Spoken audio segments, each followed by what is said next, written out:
আমাদের আজকের গল্প সুকুমার রায়ের লেখা পাগলা দাশু। এই হলো আজকে আমাদের গল্পের হিরো। এর সাজ পোশাক দেখে মাথা খারাপ মনে হলে আপনি একদমই ভুল ভাবছেন। এ অত্যন্ত চালাক একটি ছেলে।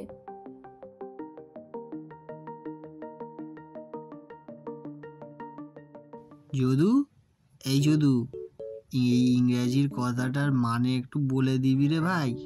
না না, আমি পারবো না। আজ মানে জিজ্ঞাসা করবি, কাল অন্য কিছু চাইবি। আমি কি তোর চাকর আছি নাকি? বলবি না বললেই হতো, এত কথা শোনানোর কি আছে? তুই না ভারী ছোট লোক। কি, আমাকে গালাগালি দেওয়া? দাঁড়া, এখনই স্যারকে বলছি। স্যার, এই দাশু আমাকে গালাগালি দিয়েছে। কি, এত বড় সাহস? চল তো দেখি। দাশু, এসব আমি কি শুনছি? দ্বিতীয়বার যদি শুনি তাহলে তোকে আমি শাস্তি দেব। স্যারের কাছে নালিশ করে মজা নেওয়া? দাঁড়া, এর প্রতিশোধ আমি ঠিকই নেব।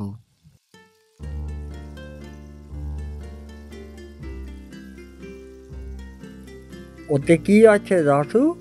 এতে আমার কিছু দরকারি জিনিস আছে স্যার। তবে সঙ্গে নিয়ে ঘুরছিস কেন? বাড়িতেই তো রেখে আসতে পারতিস। বাক্সের ভেতর কি আছে তা নিয়ে সবার মধ্যে কৌতূহল সৃষ্টি হয়ে গেল। দাশু, ওতে কি আছে রে? আমাকে বল না। না বলবো না, খবরদার, এতে একদম হাত দিবি না। এইভাবে বেশ কিছুদিন যাবার পর দাশু হঠাৎ, এই জগো, এই চাবিটা তোর কাছে রাখ, আমি একটু পরে তোর থেকে নিয়ে নেব। আর হ্যাঁ, বাক্সটা আমি দারোয়ানের কাছে রেখে যাব। যদি আমার আসতে দেরি হয় তবে তুই চাবিটা দারোয়ানকে দিয়ে দিবি। এই তো সুযোগ, এবার জানতে পারবো বাক্সতে কি আছে। দারোয়ান বাক্সটা চেয়ারে রেখে নিজের কাজে চলে যায়। এই সুযোগে যদু বাক্সটা খুলতেই অবাক। বাক্সের ভেতরে একটা কাগজ, একদিকে লেখা কাঁচকলা খাও ও অন্যদিকে বেশি কৌতূহল ভালো না।